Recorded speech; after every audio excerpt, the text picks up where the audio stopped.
Wa qala radhiyallahu anhu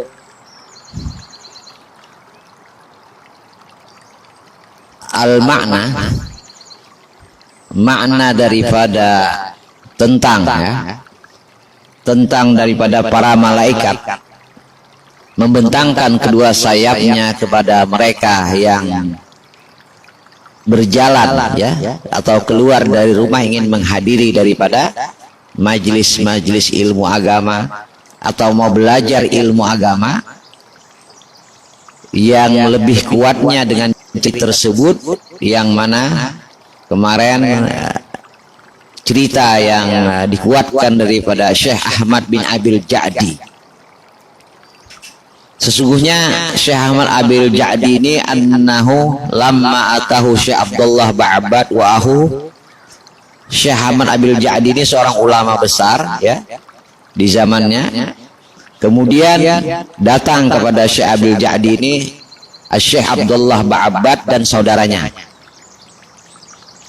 Ketika Syekh Abdullah Ba'abad dan saudaranya mendatangi Syekh Ahmad Abil Ja'di, kemudian apa yang terjadi? Syekh Abil Ja'di tadi akhadha Syekh Ahmad at-tabarruk ayatamassa bi aqdamihima. Kemudian Syekh Ahmad Abil Ja'di tadi menyuruh daripada kaki daripada Syekh Abdullah Ba'abad dan saudaranya tadi untuk memerintahkan kedua bersaudara tadi meletakkan daripada telapak kakinya ke anggota tubuhnya yang mulia. Mungkin disuruh mandak telapak batisnya ke kepalanya, ayo batisnya ditarik, ayo andek di sini. Kemudian bingung, maka ini datang tadi nak belajar kan, Syekh Abdullah dan saudaranya datang nak belajar mendatangi Syekh Ahmad Abil Ja'di. Tapi tatkala sampai ke rumah Syekh Ahmad Abil Ja'di, akhirnya apa? Syekh Ahmad minta, ayo batiskan anda ke anggota tubuhku yang mulia, anda di kepala, anda di mana, suruh. Kenapa? Kemudian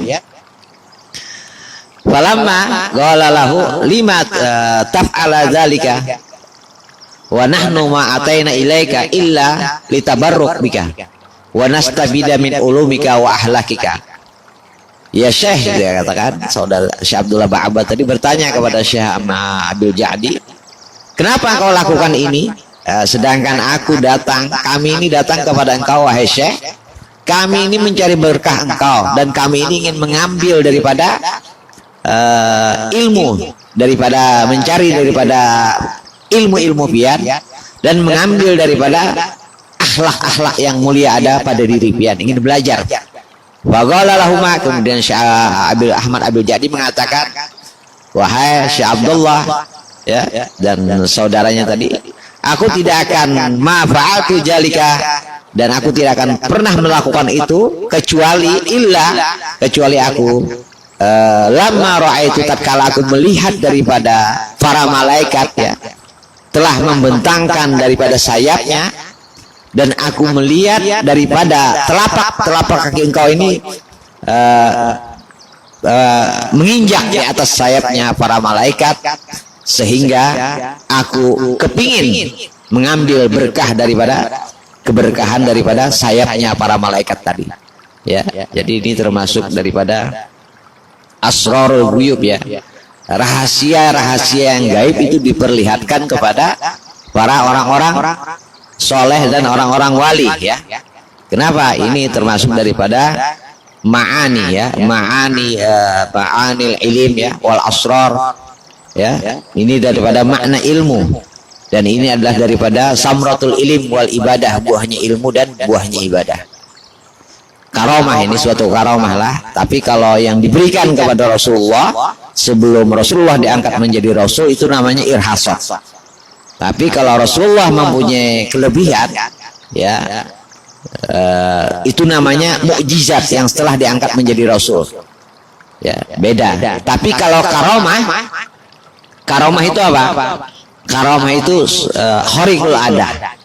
Karomah yang biasa kita katakan, oh beliau kayak ini, misalnya kan wali kayak ini cerita. Kenapa itu karomah? Ini termasuk daripada karomah. Ini adalah apa? Samratul ilim wal ibadah, buahnya ilmu dan buahnya ibadah. Jadi orang tidak akan bisa mendapatkan suatu karomah, kelebihan daripada khariqul ada di luar kebiasaan manusia, kecuali orang tersebut ada dasarnya ilmu dibarengi dengan ibadah, maka buahnya adalah karomah.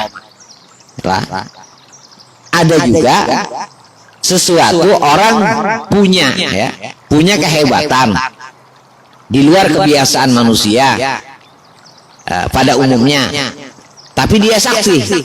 Nah itu apa? Kadang-kadang itu ada namanya istidrot, lanjuran. Ada istidrot, lanjuran, karena kuatnya keyakinan dia ke sana sehingga Allah Ta'ala lanjurkan, ya kan? Ana inda dzanni abdi, ya kan? Kuatnya keyakinan dia ke sana sehingga Allah menjadikan, ya. Mungkin di antara mereka banyak yang bersahabat lawan jin, ya kan? Artinya kenapa di sini? Jangan bingung kita. Mungkin kalau orang bersahabat sama jin itu al-dararul aid aksar min nafa'ilaihi. Kemudaratan yang dia dapatkan itu lebih banyak pada manfaatnya. Itu orang yang bersahabat lawan jin. Memang sakti, punya kelebihan hebat. Tapi apa? Nanti pada akhirnya kemudaratan yang dia dapatkan itu lebih banyak pada manfaatnya. Lain orang alim. Kalau orang alim kan jin yang datang untuk belajar. Kalau kita anak bersahabat lawan jin, ya kan? Akhirnya apa? Jadi budak jin. Di antara orang-orang yang bersahabat sama jin itu biasanya kalau kita kita misalnya ada masalah, datang kepada orang. Kalau kita datang misalnya kepada guru kumpul orang alim, pasti apa? Ikam sabar, Allah pasti tidak akan menguji ikam kecuali mampu, ikam istighfar, ikam baca. Tapi beda kalau ulama-ulama yang berbau dia mengatakan, oh ini digawi orang, ikam ini itu macam, ikam cari ini. Nah itu beda. Kalau para ulama beda, orang alim itu beda menyampaikan dengan orang yang coba ikam cari anunya, coba ini, itu beda. Tapi kalau orang itu apa? Orang itu orang alim, maka dia akan mengatakan sabar. Ikam janganlah yukallifullah, Allah tidak akan menguji ika. Mungkin dengan cara ini Allah mengampuni dosa ika. Mungkin dengan cara ini Allah akan meninggikan derajat ika, ya kan? Tapi beda dengan orang-orang, karena jin ini orang yang fitnah. Ya mungkin kada asing. Ulun pernah ya, mungkin dulu siapa? Mehmet jin. Belum pernah ketemu Mehmet di waktu itu terkenal. Kalau Mehmet itu waktu lagi halus tuh sudah mendengar kisah Mehmet itu.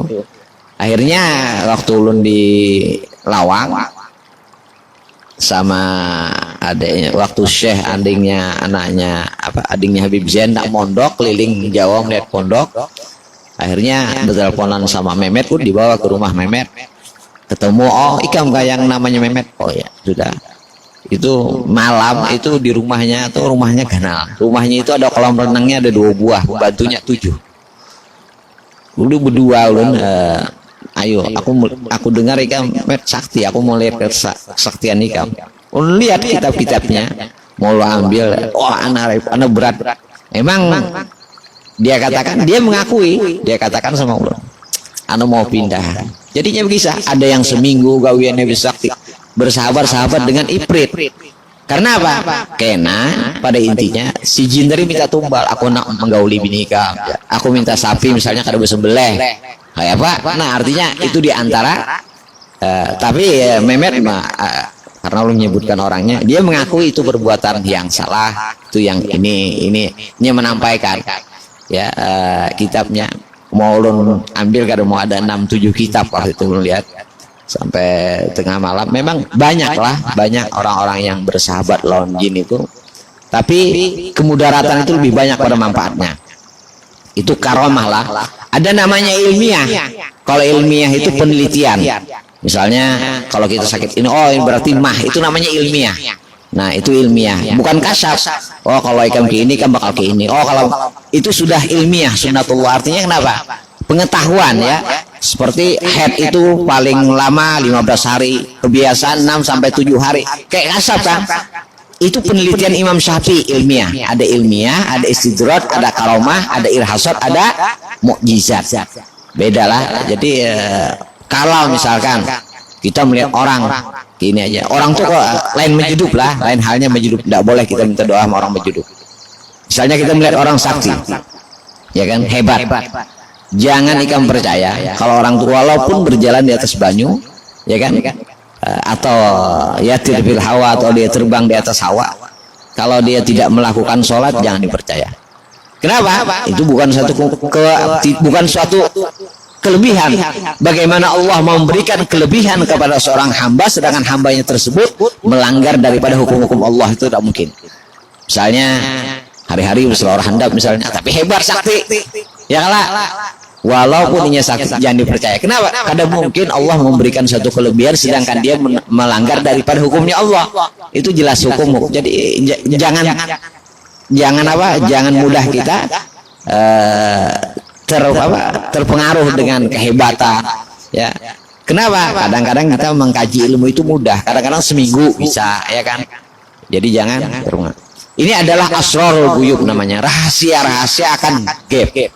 Rahasia-rahasia yang tidak diperlihatkan Allah kecuali orang-orang yang khususiyah, ya. Kemudian adapun perkara tentang masalah amal hayawanat, tentang hewan-hewan, bil istighfar lil alim. Kenapa hewan-hewan itu memintakan ampun kepada orang alim? Kenapa?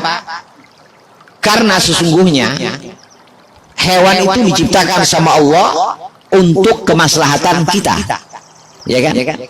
Dia sadar, binatang ini sadar, dia tahu bahwasanya dia diciptakan Allah untuk memberikan manfaat, ya kan?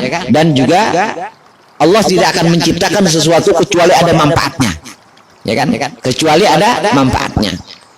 Apa saja yang Allah ciptakan? Mungkin kita yang kada tahulah apa manfaatnya nyamuk, manfaatnya pasti ada, ya kan? Kemudian mungkin kalau babi itu wallahu alam. Babi makan kotoran soalnya, ya kan? Artinya kenapa? Karena para binatang ini dia memintakan ampun kepada orang-orang yang alim, ya. Kenapa? Karena dengan para ulama lah, ya, berterima kasih para hewan-hewan tersebut, karena para ulama lah yang menjelaskan kepada manusia apa yang diharamkan, bagaimana cara menyembelih, ya kan? Hewan itu kalau dia disembelih dengan tidak cara syariat, oh binatang ini hukumnya begini. Ini para ulama yang menjelaskan, sehingga para binatang, hewan, ikan semuanya memintakan ampun kepada Allah Subhanahu wa taala sebagai tanda terima kasihnya kepada para ulama.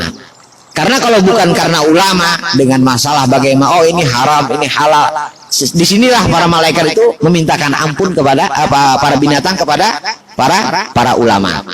Jadi itu manfaat daripada binatang, kenapa jadi memintakan daripada ampun kepada orang-orang alim. Kemudian sesungguhnya dikatakan juga waqad suila Al-Habib Idrus bin Umar Al-Habsyi, ini namanya di Habib Idrus bin Umar Al-Habsyi ini beliau ahli asanid, namanya sanad-sanad, ya. Bahkan di kitab beliau itu di Iqdul Yawaqid itu tentang ada cerita Tuan Syekh Muhammad Seman bersama anaknya Al-Habib Abdullah Al-Haddad, ya. Masalah thariqah itu ada disebutkan dalam Iqdul Yawaqid. Kemudian namanya digurufah lah Idrus bin Umar Al-Habsyi. Ayu syai'in, ya, minal intifail hasil lil hitan minal alim hatta istighfarat lahu fa'ajaba innal alim idza amila bi ilmihi wa 'allama an-nasil ilm wa amarahum bil khair wa ta'muruna wa nahahum 'anil syarr wa jajaru radhiyallahu 'anil ibad wa anzalar rahmah bi barakati ta'at wal ghais yantafi biha kullu syai'in minal hayawan hatta samak fil bahr wa hadza min barakatil ilm da'watil alim ilaihi. Kadzalika al-alim ya'mur bil ihsan ilal hayawan fi sa'iril ahwal hatta fi jabhi fima yuzbah wa fi qatlihi haitsu jaza qatluhu wa yanha an muslati bihi Fabana dzalika wajhu kauni kulli syai'in yastaghfir lil alim hatta hitanu bil bahr. Saat ditanya Al-Habib Idrus bin Umar Al-Habsyi, sesungguhnya apa daripada sesuatu yang memberikan manfaat kepada hewan-hewan, yang ada ikan-ikan atau binatang-binatang yang memintakan ampun kepada para orang alim. Apa sebabnya? Kemudian dijawab oleh Habib Idrus bin Umar, sesungguhnya innal alim, jikalau ada orang yang mengetahui tentang ilmu agama, wa amila bi ilmihi, kemudian dia mengamalkan daripada ilmunya, wa 'allaman nas, kemudian dia mengajarkan kepada orang lain, kemudian orang alim tadi menyuruh manusia untuk berbuat baik, ya, untuk berbuat baik sehingga orang melakukan, dan mencegah daripada manusia untuk berbuat jahat sehingga mereka menjauhi, ya, sehingga apa? Allah Ta'ala ridho kepada ibadah kepada hambanya. Di sini Allah wa anzalar rahmah, dan di sini Allah akan menurunkan rahmat dengan berkat daripada orang alim tadi. Karena orang alim dia mengamalkan ilmunya, dia ajarkan kepada manusia, kepada orang-orang, kemudian diperintahkannya orang-orang untuk berbuat baik sehingga orang banyak yang berbuat baik. Kemudian orang alim tadi mencegah untuk berbuat jelek sehingga banyak orang yang tidak mau berbuat maksiat, sehingga Allah Ta'ala ridho dengan perbuatan daripada hamba-hambanya. Sehingga Allah apa? Menurunkan rahmat kepada hambanya tersebut dengan berkat ketaatan. Kenapa? Sehingga Allah turunkan hujan kepada hambanya, sehingga dengan hujan tersebut, ya, hewan-hewan dan yang ada di sungai mereka bergembira dengan berkat para ulama, dengan mengajarkan ilmu, mengamalkan, sehingga banyak mengikuti. Dengan sebab itu rahmatnya Allah Ta'ala turun, dan hujan diturunkan oleh Allah Subhanahu wa Ta'ala, ya kan? Allah Ta'ala menurunkan hujan rahmat, ya, rahmat. Artinya semua itu ada manfaatnya, baik bagi hewan yang ada di dasar laut, baik hewan yang ada di darat, semuanya ada manfaatnya, dan ini berkat daripada orang alim. Kadzalikal alim, dan juga karena orang alimlah kita diperintahkan untuk menyembelih binatang bagaimana, dan apa saja dengan cara membunuh binatang itu, apa saja yang dibolehkan, bagaimana cara membunuhnya, harus membakarnya, tidak boleh begini, ya kan? Itu dengan berkat orang alim. Jadi makna di sini, karena ridhonya para malaikat, para binatang memintakan ampun kepada orang alim, dengan berkat orang alimlah mereka bisa mendapatkan rahmat hujan, ya kan? Dan juga ridho Allah Ta'ala dengan hamba-hambanya. Dengan berkat orang alimlah hamba tersebut bisa berbuat ketaatan kepada Allah Subhanahu wa Ta'ala. Karena ulun baru melihat video Al-Habib Umar bin Hafid, kata beliau, laula haulal qalil, kalau bukan mereka yang sedikit, ya, mereka yang kita orang berkat, orang-orang soleh yang sedikit ini, kita tidak akan bisa mendapatkan suatu rahmat dari Allah Subhanahu wa Ta'ala. Kadang kita banyak, ya, di zaman sekarang ini, kata Imam Haddad, kita mencari ulama-ulama yang benar-benar itu susah. Kecuali, kata Imam Haddad, kau benar-benar di dalam mencarinya, baru kau bisa menemukannya. Tapi kalau sekedarnya aja, kata Imam Haddad, tidak bisa. Dan mereka itu sangat sedikit, sangat sedikit. Mungkin ada yang diantara mereka itu yang tidak tahu, ya, tingkatannya orang-orang soleh itu banyak. Karena apa? Karena di zaman sekarang makanan sudah termakan, bercampur subhat, macam ini itu, sehingga membuat hati kita itu kadang-kadang kotor, ya kan? Repot. Mungkin para ulama di zaman sekarang ini kan banyak, ya, yang sudah mungkin sangat sedikit lah. Kenapa orang-orang dahulu itu cepat jadi wali? Kenapa? Dalam masalah makanan mereka menjaga lebih banyak lah, lebih menjaga, ya. Mungkin kita sambung dengan kitab fikih lah.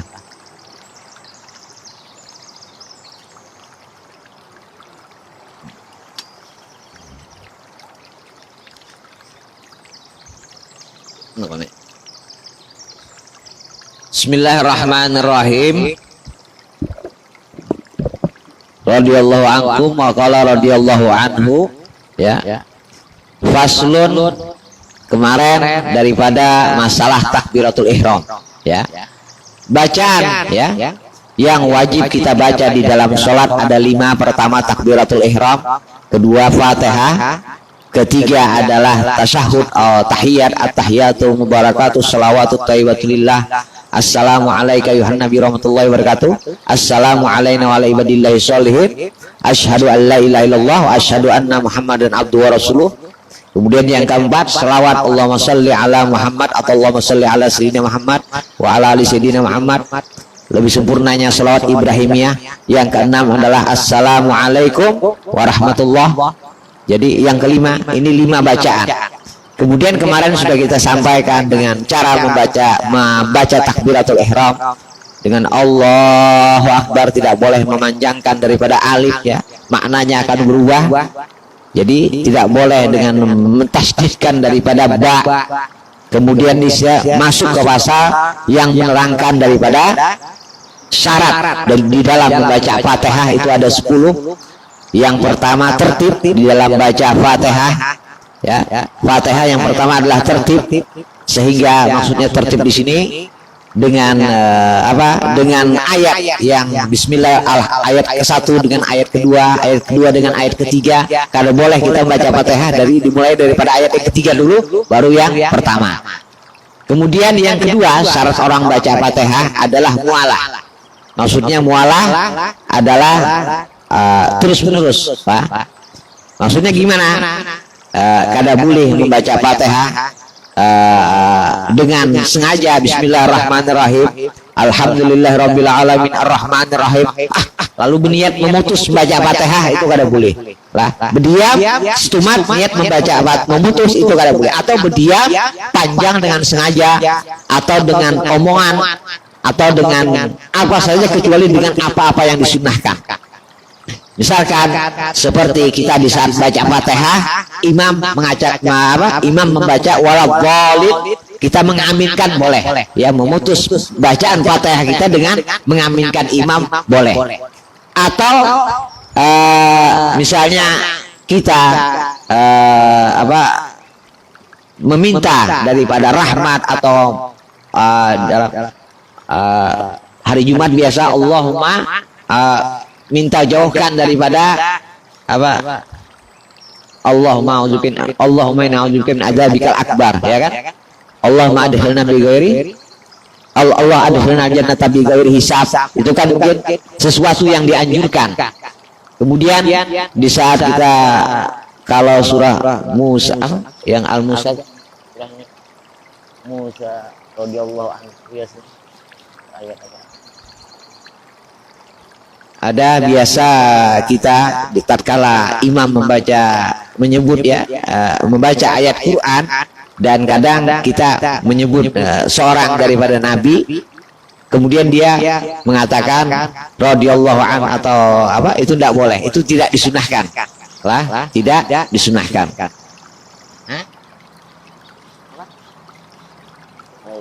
Oh iya, alaihissalam.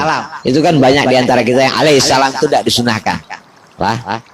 Kemudian yang ketiga daripada syarat membaca Fatihah ialah memperhatikan daripada huruf-hurufnya, ya. Yang ketiga adalah memperhatikan daripada huruf-hurufnya. Yang keempat, memperhatikan daripada tasdid-tasdidnya.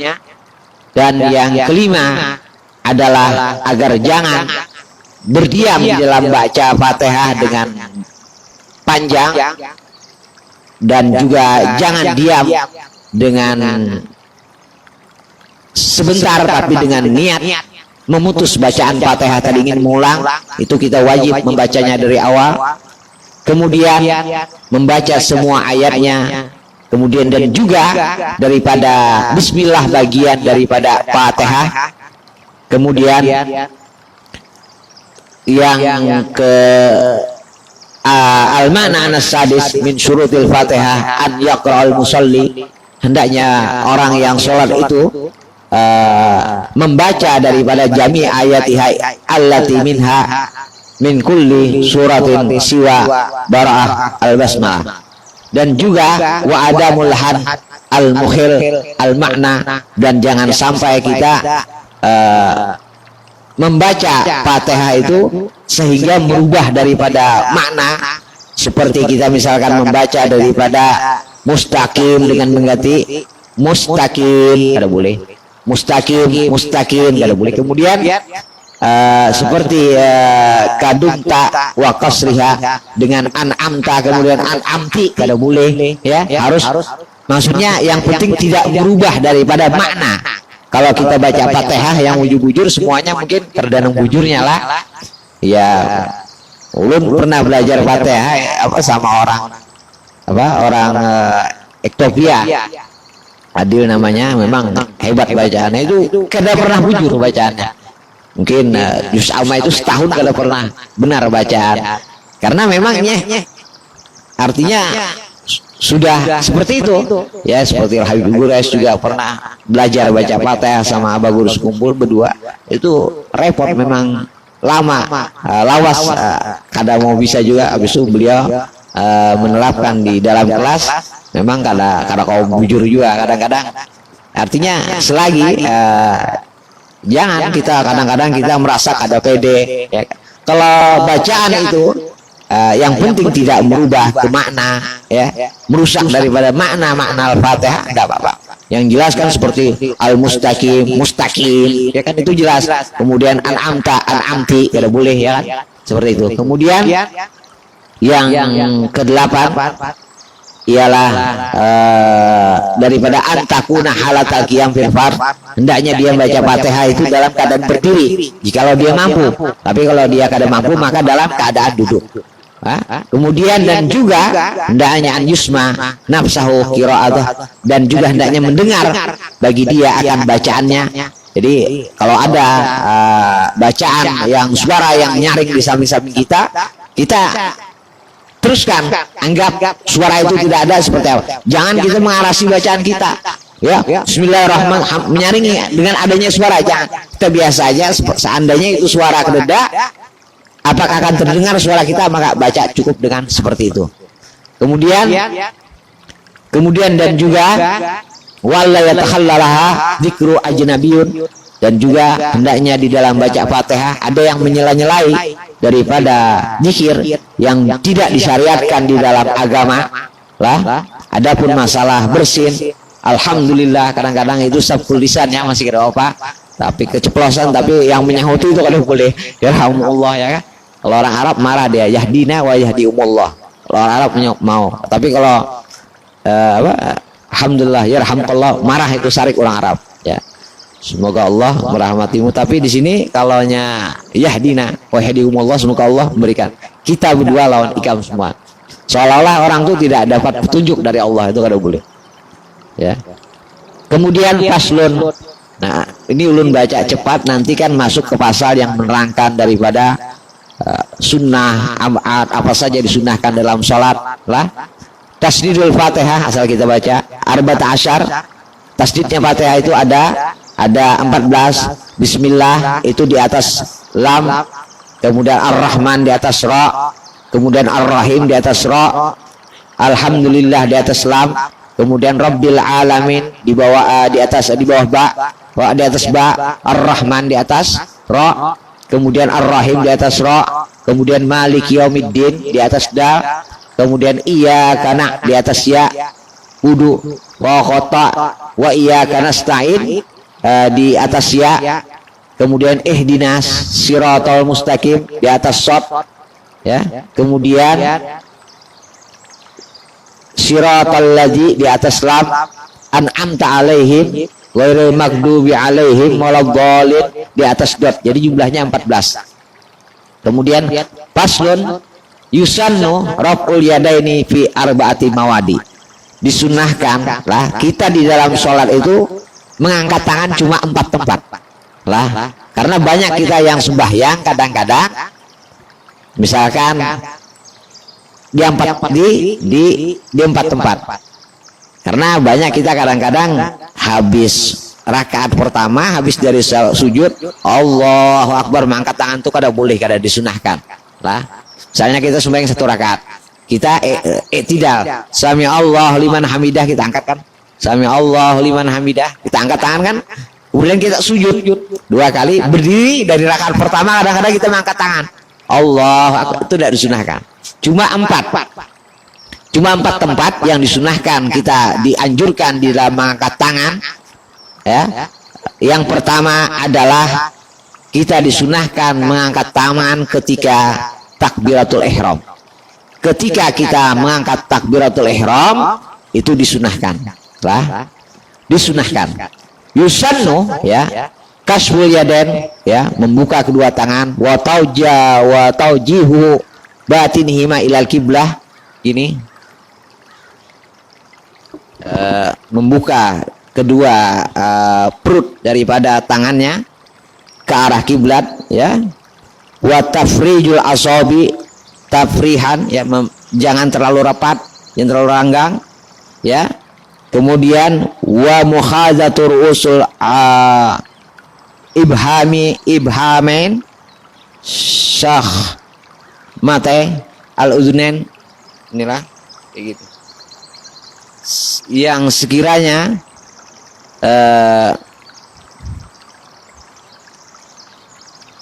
wa ru'usu baqiyatul asabi a'lal uzunain, yang sekiranya ini kita kan kayak ini nih, simbang, yang sekiranya apa, selain daripada ibham, ini jari apa, jempol, selain dari jari jempol nih, ini di atas daripada kuping kita. Nah, kemudian, dan ini istiqbalul kiblah, ya. Kemudian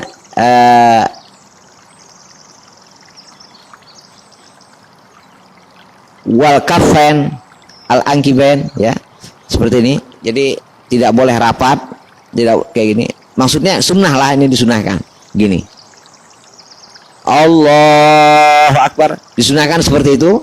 Kemudian al makna anal awal min mawadil lati yundawul musalli ayyarfa fiha yadaihi waktu takbir, ketika takbiratul ihram, walau kana mutajian, walaupun ia sembahyang berabah, wa tahsulu sunnah, ya, wal akmal, dan sempurnanya bagaimana, ayyabda ma'a ibtida'i takbir Allahu Akbar, dan juga wa yanhahu ma'a intihaihi wa ibtida'ihi urus, sehingga di saat dia membaca takbir Allah, ginilah, sekiranya jari ini di atas kuping semua dan ibham ini di sini, ya, Allahu Akbar. Pas kita nyambat akbar tuh pas gugur lah, pas gugur, ya, pas gugur. Kemudian bimbai, jangan terlalu panjang benar. Jadi, ya, disunahkannya seperti itulah. Itulah artinya menghadap kena, kita sudah selesai sholat baru langsung praktek sih. Nah,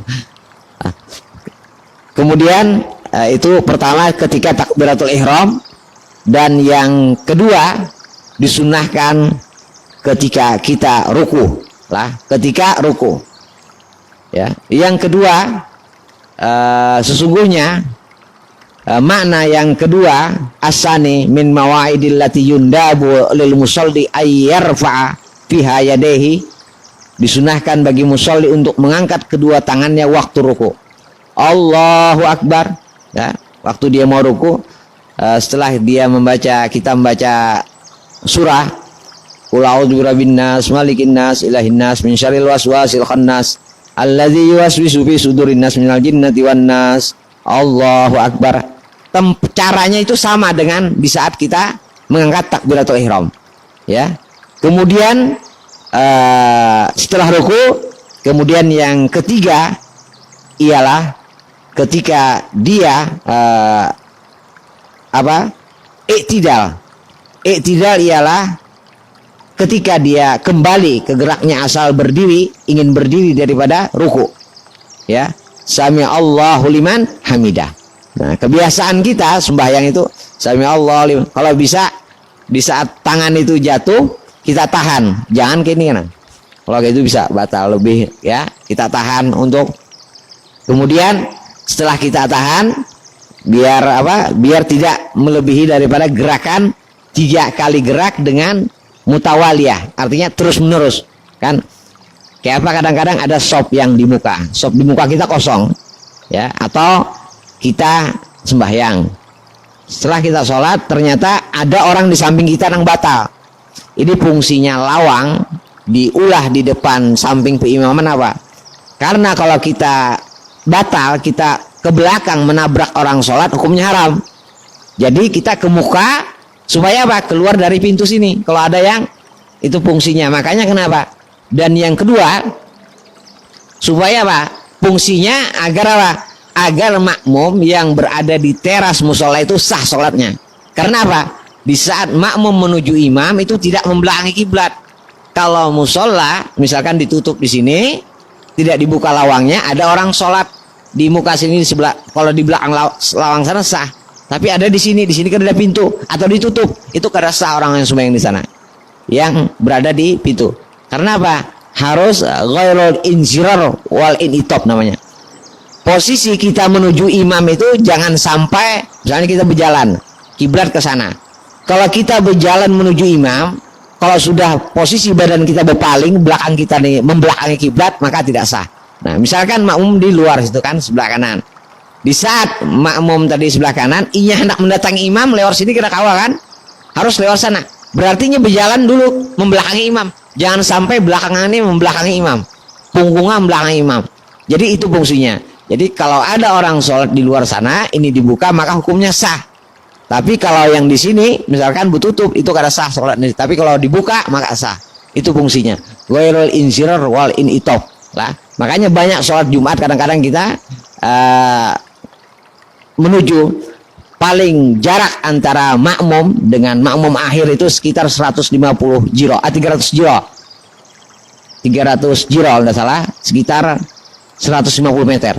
Boleh kita melihat makmum sholat Jumat jauh-jauh 150 meter jaraknya. Sekiranya kita tahu perpindahan makmum imam tadi dengan melihat imam atau mendengar suara. Nah, kebanyakan kita kadang sholat Jumat ya di tempat apa namanya belakang kita ini belakang kiblat, itu kada sah. Banyak di antara kita yang sembahyang kadang di sini itu kenapa? Seandainya dia sembahyang di rumah atau di mana kan ada misalnya ada tahalang etalase, itu kada boleh, harus dia buka sedikit. Karena ghairul inzirar wal initop itu fungsinya lawang inilah, fungsinya lawang. Mungkin kalaunya sudah sebelah kiri ini mungkin boleh. Tapi kalaunya masjid kada apa-apa. Kalau wakafnya musola itu tidak boleh. Mungkin lawang sini kerdak lah. Nah, kalau tambus itu boleh di sana, itu fungsinya. Ya kan? Fungsinya. Dan juga makanya sembahyang itu kadang-kadang kalau tukutannya ada yang sholat di muka maka kada sah ya. Kemudian harus kita sampaikan. Dan juga kalau ada yang batal jangan menabrak orang ke belakang. Kalau nabrak orang ke belakang melanggar orang sholat, hukumnya haram. Maka itu fungsinya ke muka lah, fungsinya ke muka lah. Ya kalau apa mungkin kita masih WC-nya masih dibuka. Mudahan tahu belakangnya. Ya lah. Itu fungsinya daripada pintu ini sangat penting.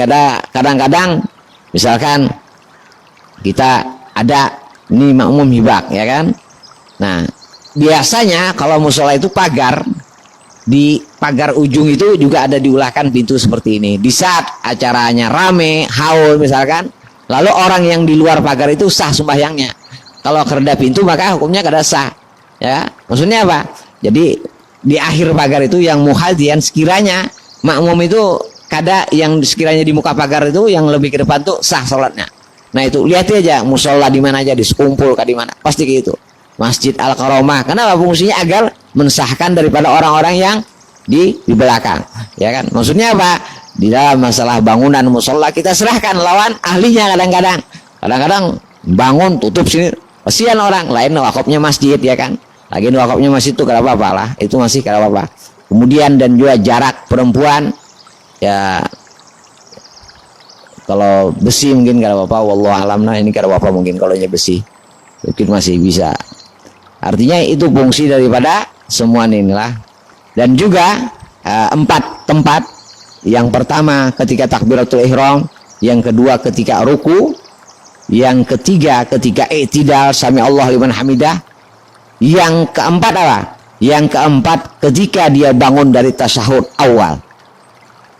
Kalau orang habis duduk di antara dua sujud, sujud 2 kali, berdiri kan rakaat pertama dia angkat takbir, Allahu Akbar, ya kan? Itu kalau boleh angkat tangan, tidak disunahkan. Tapi kalau berdiri dari tasyahud awal, ya kan? Sudah dia baca awal, kemudian atahiyatul, kemudian dia berdiri, Allahu Akbar, berdiri, itu disunahkan mengangkat tangan. Tapi di rakaat yang pertama dan rakaat yang ketiga itu kada disunahkan untuk mengangkat tangan lah. Dan ulun tambahi satu lagi, disunahkan mengangkat tangan ketika salam akhir salat, assalamualaikum, dan sempurnanya assalamualaikum warahmatullahi wabarakatuh.